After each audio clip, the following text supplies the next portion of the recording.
ये कहानी 10 साल बाद की है, जब पूरी दुनिया बर्बाद हो चुकी थी। ये विनाश सिर्फ एक ही दिन में हुआ था, जिसने सब कुछ खत्म कर दिया। 10 साल बाद धरती सुनसान और बेजान हो गई थी। ना जानवर बचे थे, ना फसलें, केवल खतरनाक जंगली कुत्ते जीवित रह गए थे। साफ पानी पाना भी बेहद मुश्किल हो गया था। इस उजड़ी हुई दुनिया में इंसान अब जिंदा रहने के लिए एक दूसरे का शिकार करने लगे थे। इसी बेरहम माहौल में एक लड़का और उसका बाप किसी तरह अपनी जिंदगी गुजार रहे थे। कहानी की शुरुआत घने जंगल से होती है, जहां बाप बेटा मिलकर शिकार कर रहे थे। पिता ने अपने हाथों से बनाया हुआ धनुष उठाया और एक जंगली सुअर पर तीर चला दिया। तीर सीधा जाकर सुअर को लगा और वो घायल हो गया, लेकिन दर्द के बावजूद सुअर वहां से भाग निकला। ये देखकर दोनों उसके खून के निशान का पीछा करने लगे। कुछ दूर तक तो निशान साफ दिखाई दिए, लेकिन दलदल के पास पहुंचकर वे अचानक गायब हो गए। भूखे और थके हुए बाप बेटे को आखिर में खाली हाथ ही घर लौटना पड़ा। घर लौटते समय उनकी नजर जमीन पर पड़े टायरों के निशानों पर गई। उत्सुकता से वे उन निशानों का पीछा करने लगे और थोड़ी दूर जाकर एक छोड़ी हुई गाड़ी तक पहुंचे। दोनों ने मिलकर गाड़ी की तलाशी शुरू की। वहीं लड़का, जिसका नाम जेक था, गाड़ी के अंदर चढ़ा और ड्रॉर बॉक्स खोलकर देखने लगा। वहां उसे बिस्किट का एक पैकेट मिला। ये देखकर जेक बेहद खुश हो गया, क्योंकि इस बर्बाद हो चुकी दुनिया में वो पैकेट किसी खजाने से कम नहीं था। भूख से तड़पते हुए उसने बिना अपने बाप को बताए चुपचाप वहीं बैठकर बिस्किट खाना शुरू कर दिया, लेकिन खाते खाते उसका हाथ गलती से कार के हॉर्न पर जा पड़ा। अगले ही पल तेज आवाज पूरे जंगल में गूंज उठी। आवाज सुनते ही जंगली कुत्तों का एक झुंड वहां आ पहुंचा। खतरा देखते ही बाप बेटा फौरन कार की पिछली सीट पर जाकर छिप गए। कुत्ते गाड़ी के चारों ओर घूमते रहे, अंदर झांकने की कोशिश करते रहे, लेकिन कुछ देर बाद वे वहां से चले गए। इस घटना के बाद ये साफ हो गया, इस खामोश दुनिया में एक छोटी सी आवाज भी मौत को अपनी ओर बुला सकती थी। वापस लौटते समय जेक ने बचा हुआ बिस्किट खा लिया और उसका रैपर वहीं फेंक दिया। एक छोटी सी लापरवाही जो आगे चलकर उसकी जिंदगी की सबसे बड़ी गलती साबित होने वाली थी। कुछ देर बाद दोनों जंगल के अंदर अपने छुपे हुए ठिकाने पर लौट आए। ये ठिकाना टहनियों और लकड़ियों से ढका हुआ था, ताकि बाहर से ये बस एक झाड़ी जैसा लगे। अंदर उनका एक और साथी मौजूद था, एक जवान औरत जो जेक की पत्नी थी। उसकी पीठ पर गहरी चोट लगी थी, इतनी गंभीर कि बिना सही इलाज के वो ज्यादा दिन जीवित नहीं रह पाती। खुशकिस्मती से उनके पास थोड़ी सी एंटीबायोटिक गोलियां बची थीं। रोज केवल एक गोली ही उसकी हालत को संभाले रख पाती थी। इस बर्बाद दुनिया में दवा की कीमत सोने से भी कहीं अधिक थी। अगली सुबह जब जैक खुले में बाथरूम कर रहा था, उसने अचानक पीछे से आवाजें सुनी। पीछे मुड़कर उसने देखा कि कुछ अजनबी उसके पास बढ़ रहे थे। डर के मारे जैक जल्दी से अपने पैंट खींचकर केबिन के अंदर भाग गया। दरवाजे की दरार से बाहर झांकते हुए उसने देखा कि लोग उसके करीब आ रहे थे। डर के मारे जैक जमीन पर गिर पड़ा। शोर सुनकर उसका बाप जाग गया। जैक की हालत देखकर वो तुरंत चौकन्ना हो गया। जब उसने देखा कि बड़ी संख्या में लोग केबिन की तरफ बढ़ रहे हैं, उसने तुरंत कुछ जरूरी सामान पैक किया और बैकपैक जैक को दे दिया, जो अब भी सदमे में था। जैक थोड़ा संभलने लगा। फिर बाप ने एक लकड़ी की पट्टी फेंककर दरवाजा खोला और दोनों को पीछे के दरवाजे से बाहर निकाल दिया। लेकिन जैक की पत्नी गंभीर रूप से घायल थी, इसलिए वे ज्यादा दूर नहीं जा सकते थे। ये देखकर पिता को एक दर्दनाक फैसला लेना पड़ा। उसने जैक और उसकी पत्नी को पास ही एक सेप्टिक टैंक में छुपा दिया और अकेले उन हत्यारों का सामना करने निकल पड़ा। पिता ने अपनी पूरी ताकत लगाई, लेकिन केवल कुछ लोगों को घायल कर पाया। फिर किसी ने उसे लकड़ी से मारकर गिरा दिया और एक आदमी ने इस मौके का फायदा उठाकर उसे मार डाला। जैक ने अपने पिता की मौत अपनी आंखों से देखी। ये देखकर वो और उसकी पत्नी दोनों डर और दर्द से थरथराए, लेकिन जल्द ही अपनी समझदारी जुटाकर खुद को संभाल लिए। इसके बाद लुटेरों ने केबिन को लूट लिया। रास्ते में उन्हें जैक का बैकपैक भी दिखा, जो गलती से जैक के हाथ से गिर गया था। बैकपैक में उन्हें कीमती दवाइयां मिली, जो जैक की पत्नी के जिंदा रहने की आखिरी उम्मीद थी। जैक ने यह भी देखा कि लुटेरे उसके पिता की लाश को बांध कर ले जा रहे थे। वे लोग सेप्टिक टैंक की ओर से गुजर रहे थे। तभी ग्रुप के लीडर ने कुछ अजीब देखा और ढक्कन खोलने की कोशिश करने लगा, लेकिन जैक ने अंदर से अपनी पूरी ताकत लगाकर उसे ढक्कन खोलने से रोक दिया। जब लीडर ढक्कन को ठीक से नहीं खोल पाया तो वो झुककर अंदर देखने लगा, लेकिन वहां उसे कुछ साफ दिखाई नहीं दिया और बदबू के कारण वो पीछे हट गया। ये देखकर जैक और उसकी पत्नी को थोड़ी राहत मिली। लुटेरे जाने के बाद जैक सेप्टिक टैंक से बाहर निकला और केबिन की तरफ बढ़ा। तभी उसकी नजर जमीन पर पड़े बिस्किट के रैपर पर पड़ी। तभी उसे समझ आया कि उसकी लालच ने ये सारी मुसीबत बुला दी थी। केबिन अब पूरी तरह बर्बाद हो चुका था। सारी चीजें लूट ली गई थीं। सबसे बुरी बात यह थी कि अब उसकी पत्नी की हालत बहुत खराब हो गई थी। वो बेहोशी की हालत में बिस्तर पर पड़ी थी और उनके पास अब कोई दवा भी नहीं बची थी। जैक पूरी तरह असहाय महसूस कर रहा था। उसके दिमाग में ख्याल आया कि शायद उसे अपनी पत्नी को मारना पड़े, लेकिन पिता की मौत के बाद वो अपनी पत्नी को खोने का दर्द सहन नहीं कर सकता था। कुछ सोच विचार करने के बाद उसने ठान लिया कि वो उन दरिंदों से दवा का पैकेट और अपने पिता का बदला जरूर लेगा।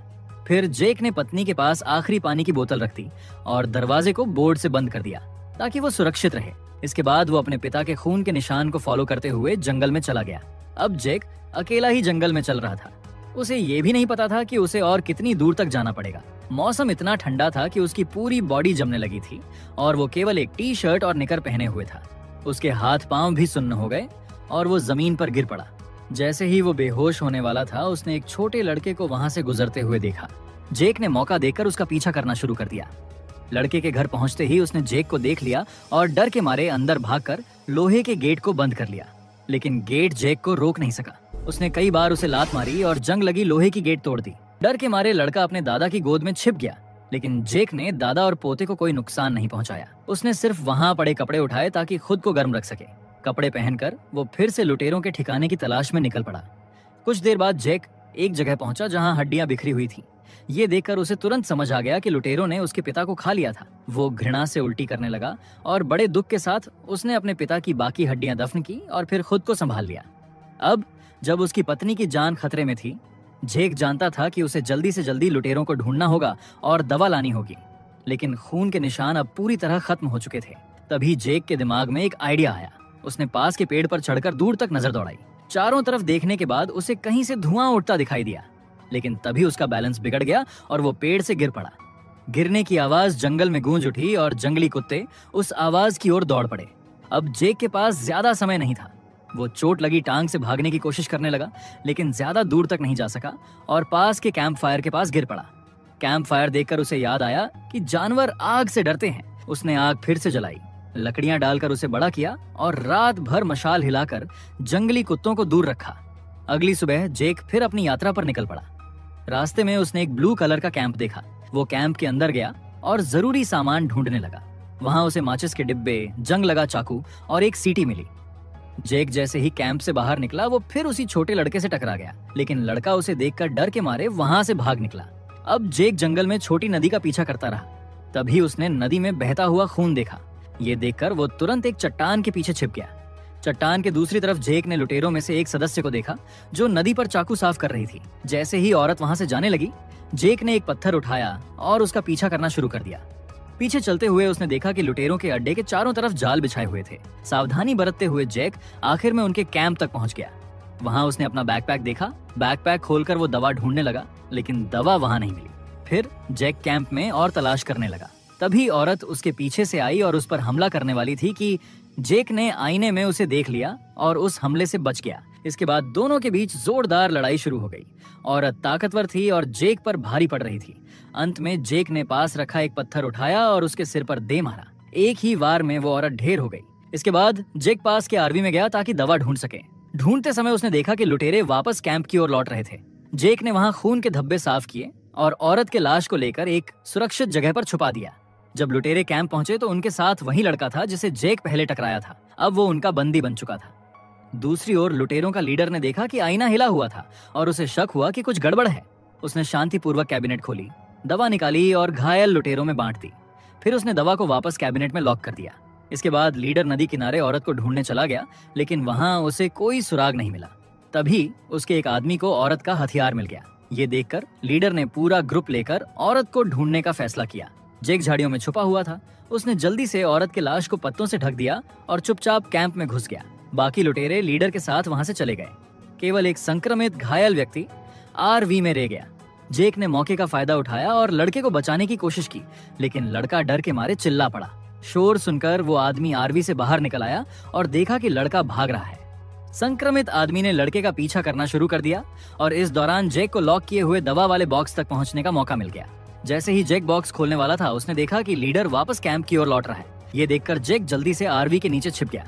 उसने देखा कि लुटेरों को औरत की लाश मिल गई थी। उसे देखकर वे गुस्से से भर उठे, लेकिन हैरानी की बात यह थी कि उन्होंने उसे खाने के बजाय सम्मान पूर्वक जला दिया। अब जेक को पूरी रात आरवी के नीचे छिपकर रहना पड़ा। अगले सुबह जब लीडर सो रहा था, जेक चुपचाप आरवी में गया। उसने छोटे चाकू से रस्सी काटी और लीडर की गर्दन से चाबी ले ली। जेक ने दवा वाला बॉक्स खोला, गोलियां अपनी जेब में रखी और फिर उसी लॉक से आरवी का दरवाजा बंद कर दिया। जेक खुश होकर वहां से भागने लगा, लेकिन गलती से उसने घंटी वाली लाइन छू दी। इसकी आवाज सुनकर लीडर जाग गया और जेक को पकड़ने बाहर आया। जब उसने देखा कि दरवाजा बाहर से बंद है, तो गुस्से में लीडर दरवाजे पर जोर से वार करने लगा और आखिर में बाहर निकल आया। जेक भागता रहा, जबकि लीडर और उसके लोग उसका पीछा कर रहे थे। इसी बीच जेक की पत्नी जंगली कुत्तों की आवाज सुनकर जाग गई। उसने देखा कि कुत्तों ने केबिन को घेर लिया था और एक कुत्ता दरवाजे की दरार से अंदर आने की कोशिश कर रहा था। उधर जेक खतरनाक स्थिति में था, लेकिन जंगल और इलाके की जानकारी के कारण उसने लुटेरों से बच निकलने में कामयाबी पाई। वो जंगल में दौड़ता हुआ उसी जगह पहुंचा जहां बूढ़ा आदमी और लड़का रहते थे, लेकिन वहां उसे जंगली कुत्तों के कई पैरों के निशान दिखे। फिर जेक एक कमरे में गया और देखा कि बूढ़ा आदमी कुत्तों का शिकार बन चुका था। ये नजारा देखकर जेक बहुत हिल गया। जेक लड़खड़ाता हुआ घर से बाहर निकला। अब उसके पास लड़ने की शक्ति नहीं बची थी और तभी लुटेरों ने पीछे से हमला कर उसे बेहोश कर दिया। जब जेक को होश आया तो उसने देखा कि एक लुटेरा चाकू तेज कर रहा था और बाकी लोग उसे जिंदा पकाकर मारने की तैयारी कर रहे थे। तभी उसे अपनी पत्नी याद आई। ये सोचकर जेक के अंदर से जिंदा बच निकलने की उम्मीद जाग उठी। तभी उसकी नजर पास पड़ी सीटी पर गई, जिसे देखकर उसके दिमाग में एक योजना बन गई। जेक ने सीटी बजाई, जिसकी तेज आवाज पूरे जंगल में गूंजी। यह आवाज सुनकर भूखे जंगली कुत्ते तुरंत उनकी ओर दौड़ पड़े। लीडर ने खतरा समझा और जेक को रोकने की कोशिश की, लेकिन अब बहुत देर हो चुकी थी। लुटेरे वहां से भागने लगे और कुत्ते उनका पीछा करने लगे। मौका देखकर जेक ने छोटे चाकू से रस्सी काट दी और पास के पेड़ के पीछे छिप गया। फिर उसने लुटेरों के कपड़े पहन लिए और वहां से छिपकर भाग गया। जब लुटेरे कुत्तों से बच गए तो उन्होंने तुरंत जेक को ढूंढना शुरू कर दिया। वे चारों तरफ उसकी तलाश करने लगे। तभी एक आदमी को पेड़ के पीछे किसी जैकेट का किनारा दिखाई दिया। उसने चाकू निकालकर अचानक वार किया, लेकिन वहां कोई इंसान नहीं था, सिर्फ कपड़ा पड़ा हुआ था। जेक ने मौका देखा और पेड़ से कूदकर सीधे आदमी के ऊपर गिर पड़ा और उसे मार दिया। इसके बाद जेक ने उस आदमी के कपड़े पहन लिए और उसकी लाश एक तरफ खींचते चला गया। इसी बीच एक और लुटेरे की नजर जेक पर पड़ी। वो सोचकर कि जेक उसका साथी है, उसके पास बढ़ा। जैसे ही वो आदमी करीब आया, जेक तेजी से पलटा और चाकू से उसे छाती में मार दिया। दूसरे लुटेरे को हराने के बाद जेक ने उसका धनुष और तीर ले लिया, जो उसके बाप ने बनाया था। बदले की आग में वो लीडर को ढूंढने निकल पड़ा। जैसे ही उसका सामना लीडर से हुआ, जेक ने तीर चलाया और वो सीधे लीडर की जांघ में लग गया, लेकिन लीडर ने दर्द सहते हुए झटपट तीर निकाल लिया। जेक ने दोबारा तीर चलाने की कोशिश की, लेकिन तभी धनुष की स्ट्रिंग टूट गई। अब जेक और लीडर दोनों खतरनाक हालत में थे। तभी पास ही से जंगली कुत्तों की डरावनी आवाजें सुनाई दी। मजबूरन दोनों को वहां से भागना पड़ा। काफी दूर तक दौड़ने के बाद जेक एक पुराने घर तक पहुंचा। वो सावधानी से अंदर गया और बाहर ही एक कंकाल देखा, जिसके पास एक बंदूक पड़ी थी। जेक ने बंदूक उठाई और फिर घर के अंदर गया। वहां उसे जरूरी सामान और एक और बंदूक भी मिल गई। अब 2 हथियारों के साथ जेक खुद को मजबूत और तैयार महसूस कर रहा था।